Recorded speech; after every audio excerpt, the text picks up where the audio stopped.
في الباور برضه عندنا حتة صغيرة برضه كده للشاشة، مكان الشاشة بيتركب هنا.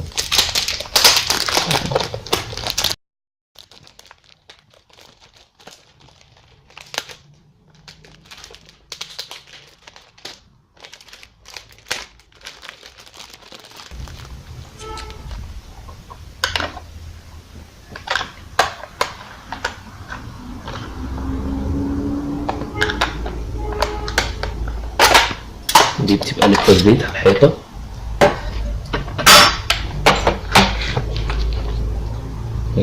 زيتة دي برضه حتة كابل صغير، نفس الكابل المستخدم في الباور.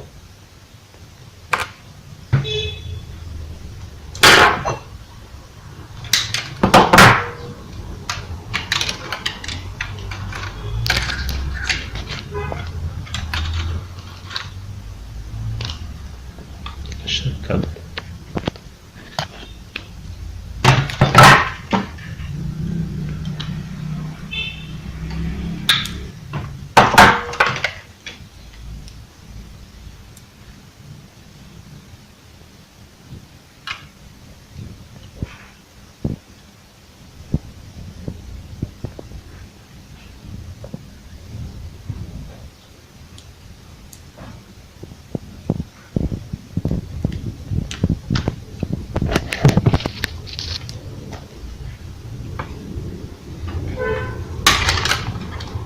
دي المفروض ان الكابلين يبقوا خارجين كده اتجاه البنات بتاعتنا بتاعت الاكواد، ان شاء الله حطيتها كده مش هتشتغل. وضغط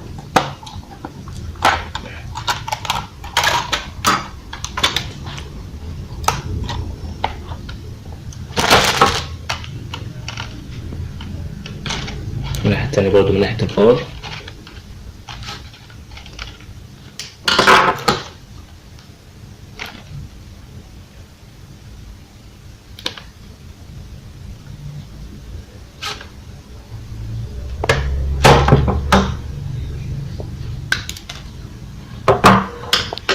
في اللوحة ركبناهم في البي ال، في الشاشة نركبه في الام، يعني أكيد إن هي المخرج الفاضي بس برضه.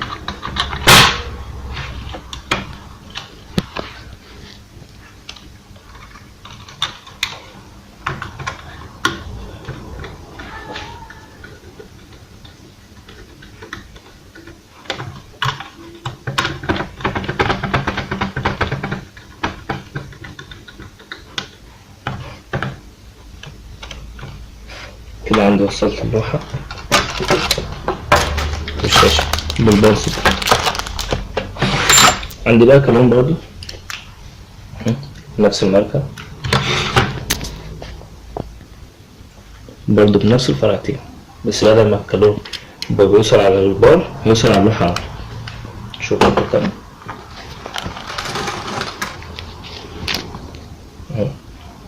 نفس الفرعتين.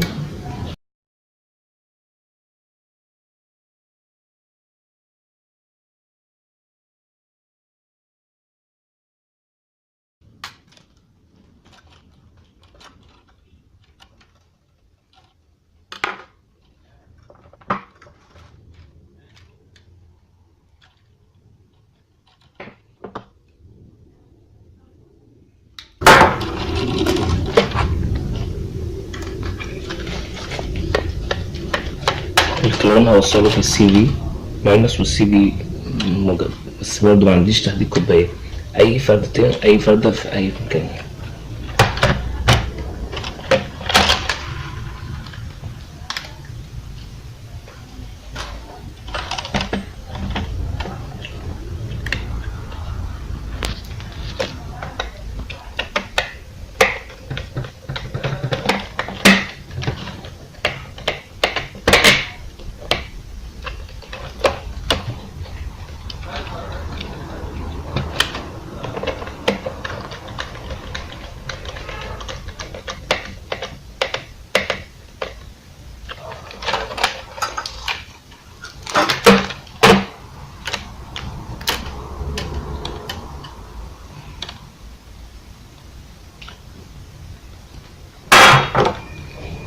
باجي من الناحية التانية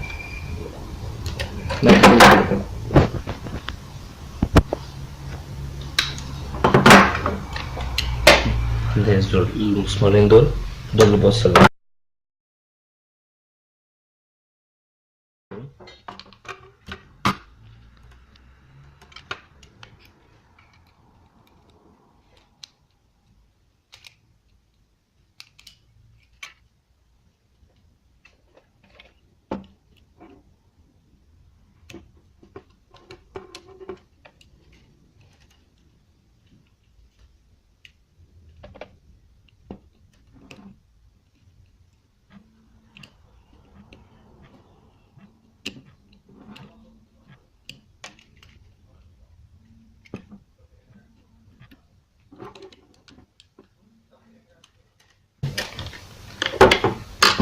نبتدي نشغل بقى.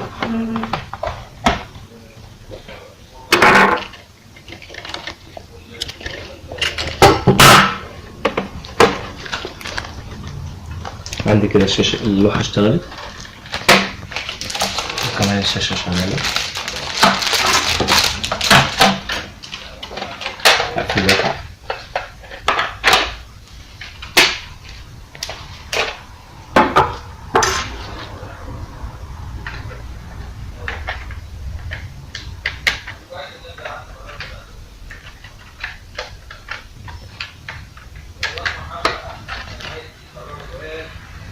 دي مجموعة بنات مخصصة بظبط اللوحة، مش هنعرف حاجة عنها دلوقتي، بس الأول احنا كنا بنعرف التوصيل.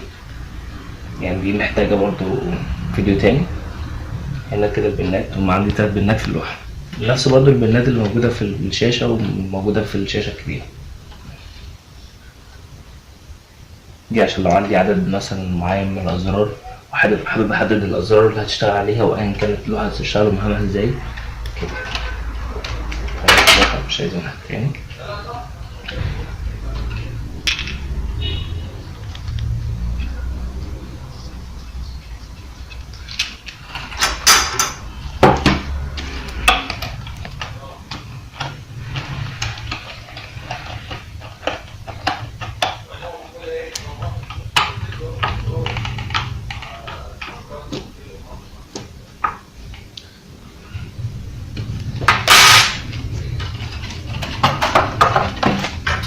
برضو نفس البيانات اللي اتكلمنا عليها في اللوحة موجودة برضو في الشاشة، بس هنا 8.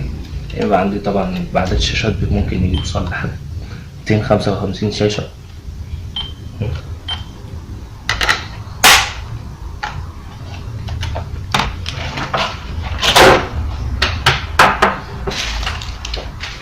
بنوصل له فرعتين بس اللي موجودين على الشاشة واللوحة. ممكن لو عندي أكتر من شاشة في الأوديو والأوديو فيديو بحتاج ديستريبيوتر لو أنا هوصل على أكتر من شاشة، بس احنا بنتكلم في شاشة بس لوحدها، فخلينا في شاشة لأن هي هتوصل على طول على الباور سبلاي، مش محتاجة ديستريبيوتر. برضو التأمين زي ما وصلناه هنا، وصلت سليمة، كلام مقفول.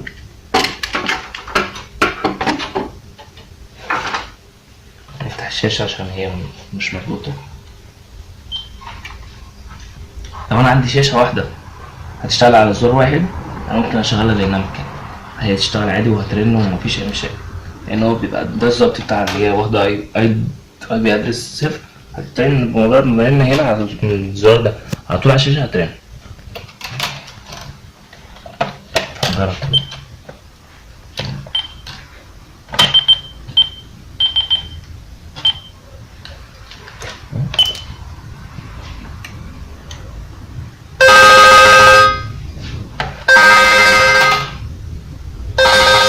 تمام.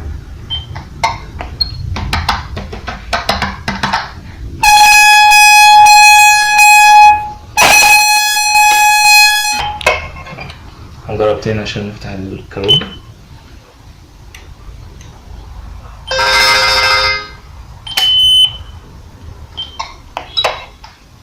فتح مرة بس هو مبيفتحش، عامل كوميونيكيشن وترد على الرسالة اللي جايلك من بره. نجرب تاني.